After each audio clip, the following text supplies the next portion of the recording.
La parole que nous partagerons ce jour a pour titre « Sur le chemin d'Emmaüs ». Et voici, ce même jour, 2 disciples allaient à un village nommé Emmaüs, éloigné de Jérusalem de 60 stades. Et ils s'entretenaient de tout ce qui s'était passé. Pendant qu'ils parlaient et qu'ils discutaient, Jésus s'approcha et fit route avec eux. Mais leurs yeux étaient empêchés de le reconnaître. Il leur dit : « De quoi vous entretenez-vous en marchant, pour que vous soyez tout tristes ?» L'un d'eux, nommé Cléopas, lui répondit : « Es-tu le seul qui, séjournant à Jérusalem, ne sache pas ce qui est arrivé ces jours-ci ?»« Quoi ?» leur dit-il. Et ils lui répondirent : « Ce qui est arrivé au sujet de Jésus de Nazareth, qui était un prophète puissant en œuvre et en parole devant Dieu et devant tout le peuple, et comment les principaux sacrificateurs et nos magistrats l'ont livré pour le faire condamner à mort et l'ont crucifié. Nous espérions que ce serait lui qui délivrerait Israël, mais avec tout cela, voici le 3e jour que ces choses se sont passées. Il est vrai que quelques femmes d'entre nous ont fort étonné. S'étant rendues de grand matin au sépulcre et n'ayant pas trouvé son corps, elles sont venues dire que des anges leur sont apparus et ont annoncé qu'il est vivant. Quelques-uns de ceux qui étaient avec nous sont allés au sépulcre et ils ont trouvé les choses comme les femmes l'avaient dit. Mais lui, ils ne l'ont point vu. Alors Jésus leur dit : « Ô hommes sans intelligence, et dont le cœur est lent à croire tout ce qu'ont dit les prophètes, ne fallait-il pas que le Christ souffrit ces choses et qu'il entrât dans sa gloire ? Et commençant par Moïse et par tous les prophètes, il leur expliqua dans toutes les Écritures ce qui le concernait. Lorsqu'ils furent près du village où ils allaient, il parut vouloir aller plus loin. Mais ils le pressèrent en disant : « Reste avec nous, car le soir approche, le jour est sur son déclin. » Et il entra pour rester avec eux. Pendant qu'il était à table avec eux, il prit le pain et, après avoir rendu grâce, il le rompit et le leur donna. Alors leurs yeux s'ouvrirent et ils le reconnurent. Mais il disparut de devant eux. Et ils se dirent l'un à l'autre : « Notre cœur ne brûlait-il pas au-dedans de nous lorsqu'il nous parlait en chemin et nous expliquait les Écritures ?» Se levant à l'heure même, ils retournèrent à Jérusalem et ils trouvèrent les 11 et ceux qui étaient avec eux assemblés disant : « Le Seigneur est réellement ressuscité et il est apparu à Simon. » Et ils racontèrent ce qui leur était arrivé en chemin et comme ils l'avaient reconnu au moment où il rompit le pain.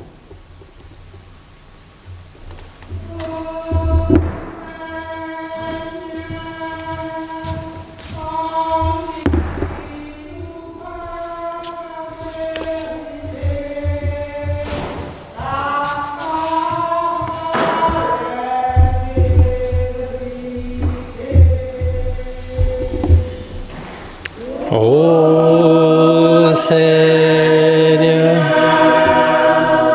sanctifie-nous par ta vérité. Ta parole est vérité. Alors, je ne sais pas si vous avez lu ce passage comme je vous l'avais demandé. Oui, il y en a qui l'ont lu. Je ne veux pas passer les feuilles pour faire une interrogation écrite.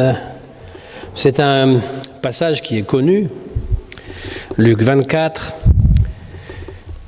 Les disciples donc marchent d'Emmaüs jusqu'à Jérusalem. Ils marchent à peu près, on nous dit 60 stades. Ça correspond à une dizaine de kilomètres. Donc ça fait à peu près 2 heures de route. Et Jésus apparaît et discute avec eux. Il n'apparaît pas aux 11 disciples qui sont à Jérusalem, mais à ces 2 disciples-là. Et il les entraîne à parler. On a besoin de parler dans des situations qui sont difficiles pour pouvoir exprimer sa peine. Jésus ne s'impose pas, il s'approche avec précaution, il fait route avec eux et il fait preuve de cette amitié qui est celle de l'écoute. Un vrai ami, c'est celui qui écoute. On a souvent tendance à ne pas écouter l'autre et à toujours vouloir répondre avant même d'avoir entendu ce qu'il a dit. Ça, c'est pas de l'écoute. L'écoute, c'est simplement entendre ce que la personne dit et poser des questions par rapport à ce qu'il a dit. On est obligé de payer des gens, des psychologues, pour qu'ils nous écoutent, tellement c'est pas naturel pour les êtres humains. Mais en fait, l'amitié, ça commence justement par cette écoute. Je considère que tu as quelque chose d'assez important à dire pour que je t'écoute et que je me mette en dialogue avec toi. Il est assez étonnant que les deux disciples ne reconnaissent pas Jésus, qui parle avec eux, qui chemine avec eux pendant 2 heures, quand même. Pas 5 minutes, pendant 2 heures. Peut-être c'est aussi le signe, par expérience, que pour certaines personnes, l'évangile est quelque chose qui est une grande évidence, est facile à accepter, alors que pour d'autres, on a l'impression qu'il y a comme un voile qui leur cache cette évidence, et donc on nous dit leurs yeux sont empêchés de reconnaître Jésus.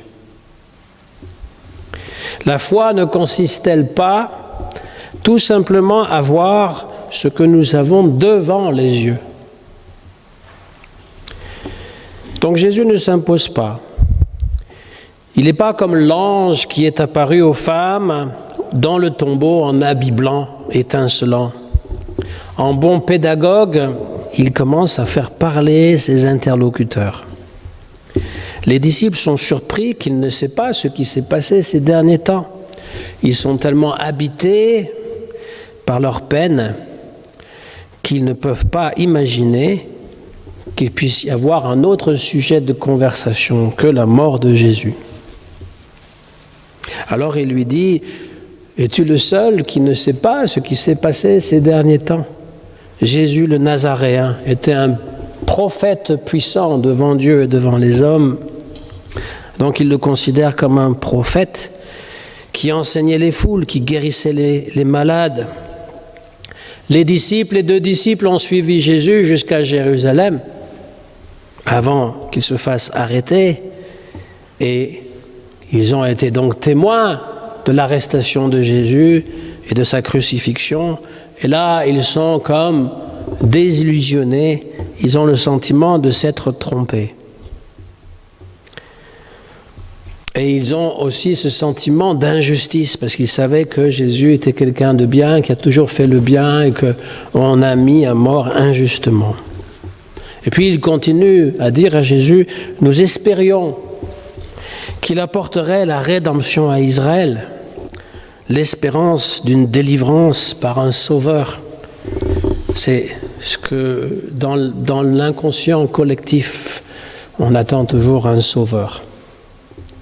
Avant d'être le monstre qu'il est devenu par après, Adolf Hitler était le sauveur de l'Allemagne.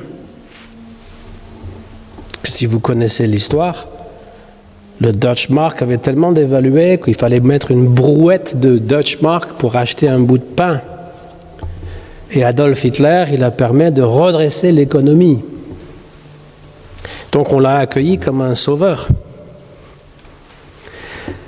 Avant de devenir une dictature, Cuba a vu la révolution avec Fidel Castro et Che Guevara comme les libérateurs de l'emprise américaine.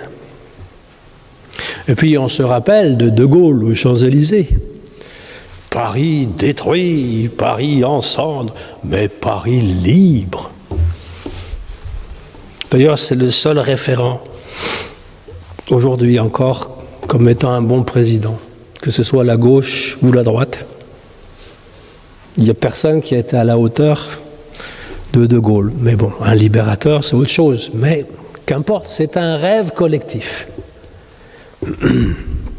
Et donc les Juifs attendaient quelqu'un qui allait les libérer des Romains. Concrètement parlant, c'était avant tout ça. Puisque Israël était sous occupation romaine, il voulait se débarrasser des Romains et il pensait que quelqu'un de la trempe de David viendrait pour chasser, bouter les Romains hors du pays. Mais ça ne s'est pas passé.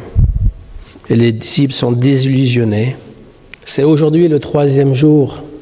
Luc joue avec cette allusion parce qu'il sait très bien que le lecteur sait. Vous savez, le lecteur a la transcendance. Il lit un texte et il sait les choses que les acteurs dans l'histoire ne savent pas. Nous, on sait, 3e jour, ça veut dire la résurrection. Mais pour eux, 3e jour, ça veut dire la putréfaction. Le corps est mort, il est en train de pourrir.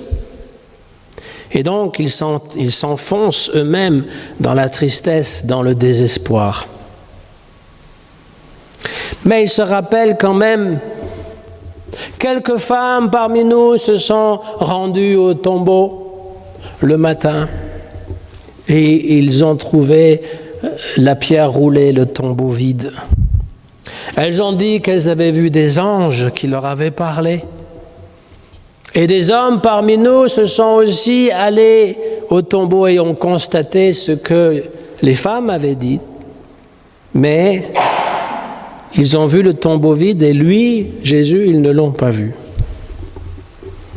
Voilà le discours des 2 disciples. Jésus maintenant va parler. Et les premières paroles qu'il leur dit, c'est « Que vous êtes donc stupides ! Que votre cœur est lent à croire !» Nous, dans nos vies douillettes, nous voulons avoir un Jésus qui est cool, qui est sympathique, et il y a des oiseaux qui chantent, et puis il a les yeux bleus, et puis il est tout sympathique. Il ne pourrait jamais dire quelque chose comme ça, que vous êtes stupide. Mais c'est un maître. En Orient, les maîtres, ils ont tendance justement à dire à leurs disciples quand ils ne saisissent pas quelque chose. D'autant plus qu'ils viennent de lui dire, nous avons entendu les femmes qui sont allées au tombeau, elles ont parlé à des anges, elles sont revenues, et puis les hommes sont venus, ils ont constaté que c'était vrai. Donc il leur dit, mais vous êtes donc bien stupides. Et là, il va leur expliquer toute la raison pour laquelle il est venu par les Écritures. Il va donner sens aux Écritures. Notre cœur est lent à croire. Trop souvent, nous pensons que la foi chrétienne se résume à dire que nous avons un corps, nous sommes un corps qui va revivre tel quel. Peut-être pas avec les infirmités, etc., mais c'est la foi populaire de penser que notre corps, eh bien, il va se décomposer d'abord, et puis après, eh bien, la résurrection, ça veut dire qu'il reste juste les os, et puis là, la chair va revenir, le sang et tout ça, puis on va revenir tel quel, tada! C'est une croyance bien naïve. Parce que comment se fait-il que ce corps tel quel n'a pas été reconnu par les disciples? Comment se fait-il qu'à chaque fois que Jésus s'est manifesté, même aux femmes, ils ne le reconnaissent pas? Ils le reconnaissent après coup. Si c'était son même corps, comment se fait-il que Jésus n'est pas resté avec ses disciples après sa résurrection? Il reste 40 jours, encore qu'il apparaît. Il ne reste pas avec eux pendant 40 jours. Il apparaît et disparaît. Et au bout de 40 jours, il monte au ciel. Il disparaît pour toujours. Il leur a dit, mon esprit sera avec vous. Alors le Saint-Esprit nous accompagne. Mais pour que la foi chrétienne soit autre chose que des croyances populaires, que de la rêverie, comme c'est souvent présenté dans les médias ou parmi les intellectuels, soi-disant intellectuels, il faut comprendre quand même qu'elle fait appel à une spiritualité vécue. Le corps dont il s'agit, ce corps qui est dans la résurrection.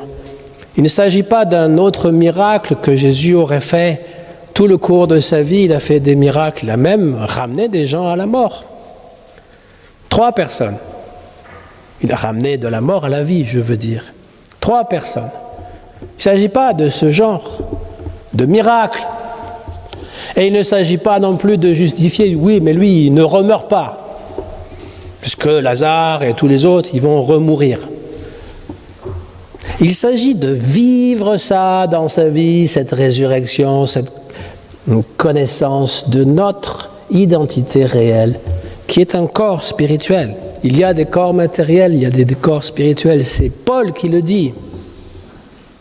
Les yeux ne peuvent pas voir le corps spirituel. C'est pour ça qu'ils ne le reconnaissent pas.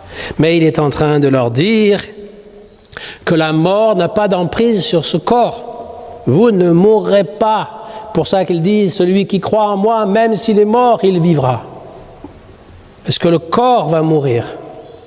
Et quand on parle de la mort, même si on en parle d'une façon très lucide, les gens dépriment tout de suite. Parce qu'ils pensent que c'est la fin de leur existence. Ils sont dans cette ignorance de penser que la vie s'arrête là. Tout le monde pense, même les chrétiens. Alors qu'est-ce que ça veut dire, la croyance en la résurrection? Qu'est-ce que ça peut vouloir dire si finalement nous déprimons de la même façon que ceux qui ne croient pas? C'est ce que Paul dit d'ailleurs aussi. Il faut vivre, il y a une véritable spiritualité, c'est-à-dire avoir accès à un autre niveau d'être que celui qui est le nôtre. Nous sommes toujours conditionnés parce que nous entendons, parce que nous voyons, nous répétons à la télévision. Moi, je n'ai même pas besoin d'écouter la télévision. J'écoute une personne dans la rue, il va me répéter textuellement ce qu'il a entendu dans la télévision, sans jugement, sans critique, sans analyse, sans rien. Et nous voyons ce que nous pouvons voir, c'est-à-dire pas grand-chose. Nous comprenons pas non plus ça vole pas haut, hein, les idées. Je peine aujourd'hui à voir les intellectuels en France. Pour moi, il n'y en a pas. Il y a des gens qui répètent des vérités toutes faites, mais il n'y a plus finalement cette analyse profonde, comme il y a eu des Paul Ricoeur, comme il y a eu des Jean-Paul Sartre. Ça n'existe plus. Je ne dis pas que c'est impossible à revenir, mais on dirait qu'on est dans le politiquement correct. Il n'y a plus de zone d'ombre. Tout finalement se vaut. Ça, c'est le monde matériel. Le monde matériel dans lequel nous voudrions vivre pour toujours. Mais ce n'est pas notre monde. Le monde matériel que nous voudrions voir transformé en royaume de Dieu. C'est impossible. Les Juifs ont raison. Ils nous disent, vous dites que Jésus est venu et qu'il était le Messie, mais depuis qu'il est venu, le monde n'a pas changé. Il y a toujours des guerres et des épidémies et des jalousies et des querelles et des meurtres. Ça n'a pas changé. Alors, qu'est-ce qui a changé? Le fait que Jésus est en moi et que je suis son disciple, quand je me mets sur sa route pour vivre son enseignement, pas simplement pour l'entendre et 1 heure par semaine, me rendre dans un culte et sentir que finalement j'ai acquis des mérites. Non, le vivre, tous les jours, tout le temps. Dieu est là tout le temps avec vous, Jésus est là tout le temps avec vous. Il marche avec vous et on ne le reconnaît pas. Et il nous enseigne les Écritures. Oh, on aurait aimé entendre ce que Jésus a dit des Écritures, mais si on relit simplement l'Évangile de Luc, eh bien, il y a beaucoup d'allusions à Jésus dans les différentes interventions qu'il fait. Par exemple, déjà, dans la prédication de Jean le Baptiste, qui parle dans le désert, comme au temps de l'exil. « Repentez-vous, dit-il, le royaume de Dieu est proche. » Et puis la première prédication de Jésus dans la synagogue, dans l'évangile de Luc, eh bien, elle lit le passage du prophète Ésaïe, qui présente justement ce Messie qui est venu annoncer la bonne nouvelle aux pauvres, redonner la vue à ceux qui sont aveugles, rendre debout ceux qui sont couchés. Ça, c'est déjà aussi une allusion à ce que Jésus va faire, proclamer une année d'accueil de la part du Seigneur. Et puis, il y a le signe de Jonas, qui est appelé à porter la parole de Dieu au-delà des frontières d'Israël. Je vous donne ce signe, le signe de Jonas, qui est avalé par un gros poisson qui reste 3 jours dans le ventre du poisson. C'est une allusion à ce que Jésus a vécu, le signe de l'arrivée à Jérusalem, monté sur un ânon, qui accomplit la prophétie de Zacharie, d'un roi pauvre et humble. Le chant du serviteur, dans Ésaïe, dans lequel le serviteur de Dieu est méprisé et rejeté. Les psaumes, en particulier le psaume 22 dans Luc, « Mon Dieu, pourquoi m'as-tu abandonné ?» La première phrase du psaume 22, et qui aussi, non seulement l'exclamation de Jésus, mais tout ce qui se passe aussi dans le psaume 22, c'est ce que les Romains font, c'est-à-dire les soldats se divisent sa tunique, etc. C'est dans le psaume 22. Et donc il leur explique tout ça, on peut déduire. On n'entend pas ce que Jésus a dit à ses 2 disciples, mais on peut déduire en relisant l'évangile de Luc. Et puis, tous les personnages, des personnages clés dans l'Ancien Testament, Abel, le juste, est abattu par son frère, tout comme Jésus est abattu par ses frères. Isaac est, donné en sacrifice par son père Abraham, tout comme la mort du Christ est interprétée comme un sacrifice.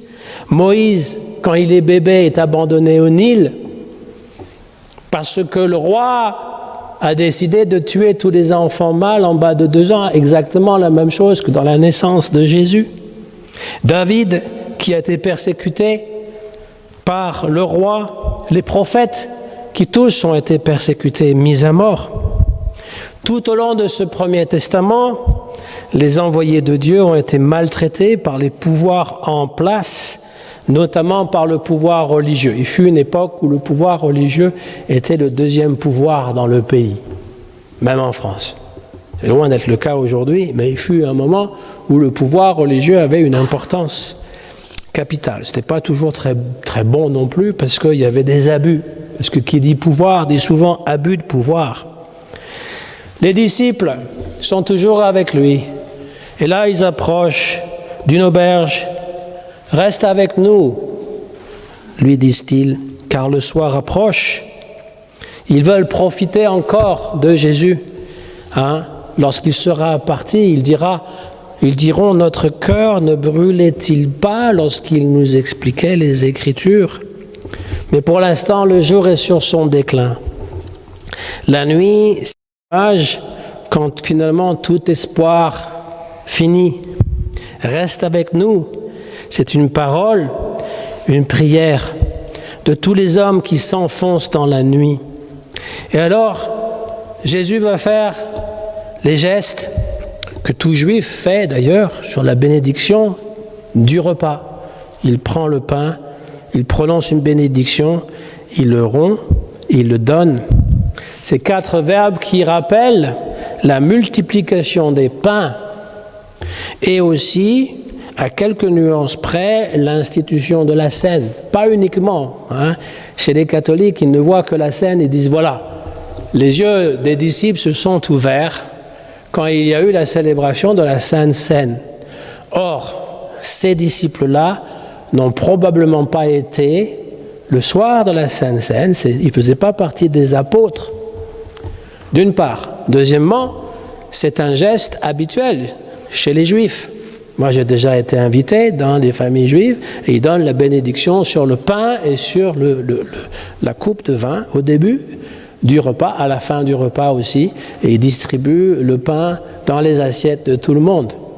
Et donc, ils le reconnaissent à ce moment-là sur les gestes. Et puis l'autre chose qui est importante, c'est qu'ils disent « Notre cœur ne brûlait-il pas quand il nous expliquait les Écritures ?» Les protestants, ils peuvent très bien dire « C'est à ça aussi qu'ils ont reconnu le Christ après coup. » L'explication des Écritures. C'est-à-dire que ce n'est pas un simple geste rituel qui ont fait que leurs yeux se sont dessillés. Ils ont été accompagnés par Jésus. Jésus leur a expliqué toutes les Écritures et ça a terminé avec un repas. Et c'est là qu'ils l'ont reconnu. Et dès qu'ils le reconnaissent, il n'est plus là. Il a disparu.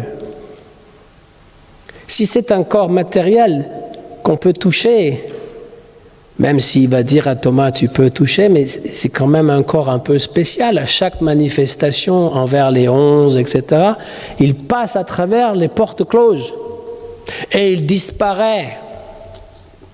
Donc ce n'est pas du même ordre. Par contre, c'est le même Jésus. Mais est-ce qu'on a compris ce qu'était Jésus quand il était parmi nous?